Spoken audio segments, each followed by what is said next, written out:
Assalamualaikum warahmatullahi wabarakatuh. Halo teman-teman, kembali lagi bersama saya. Dalam video kali ini saya akan menjelaskan mengenai fluida. Apa sih fluida? Fluida adalah segala jenis zat yang dapat mengalir. Contohnya air dan udara. Fluida dibagi menjadi dua.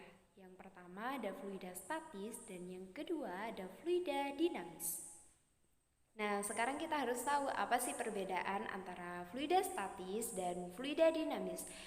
Fluida statis adalah fluida yang berada dalam fase yang tidak bergerak.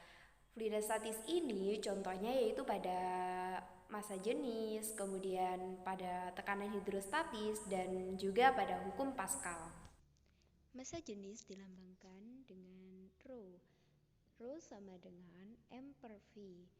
Keterangannya adalah rho sama dengan massa jenis, M adalah massa benda, dan V adalah volume benda.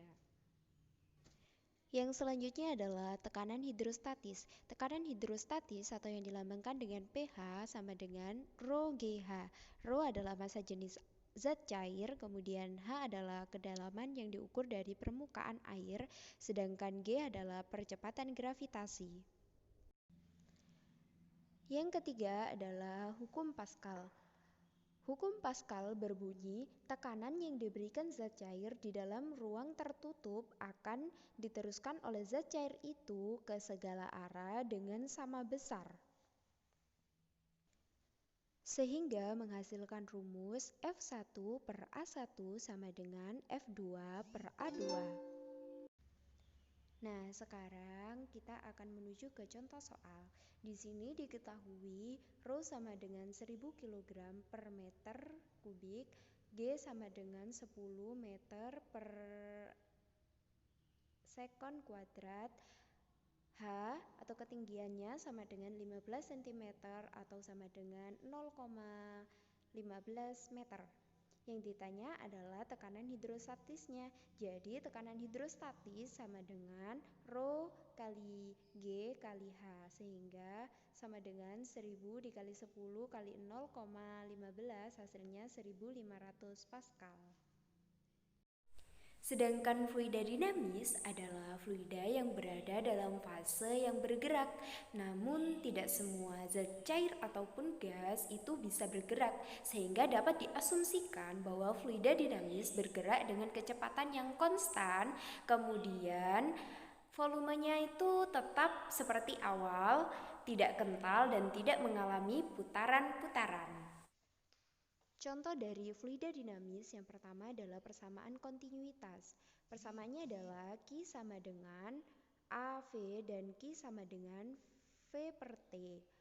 Dengan keterangan Q sama dengan debit aliran fluida, kemudian V adalah volume fluida, T sama dengan waktu, dan V adalah kecepatan aliran fluida.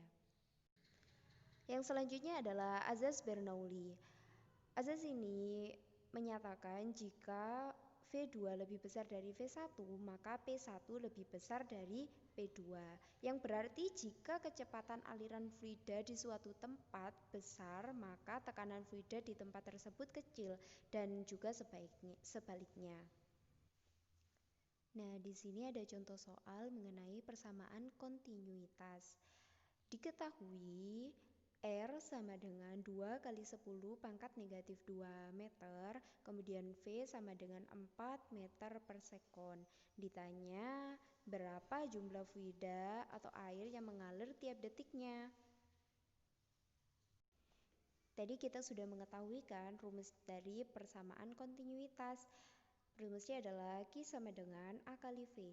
A-nya diturunkan menjadi Pi kali R kuadrat dan dikali V. Pi-nya di sini 3,14, kemudian R-nya adalah 2 kali 10 pangkat min 2 dikali 4 sama dengan 5,024 meter per sekon. Baiklah teman-teman, itu saja yang dapat saya sampaikan mengenai bab fluida. Semoga bermanfaat. Jangan lupa belajar, berdoa, dan tetap berusaha. Semangat! Wassalamualaikum warahmatullahi wabarakatuh.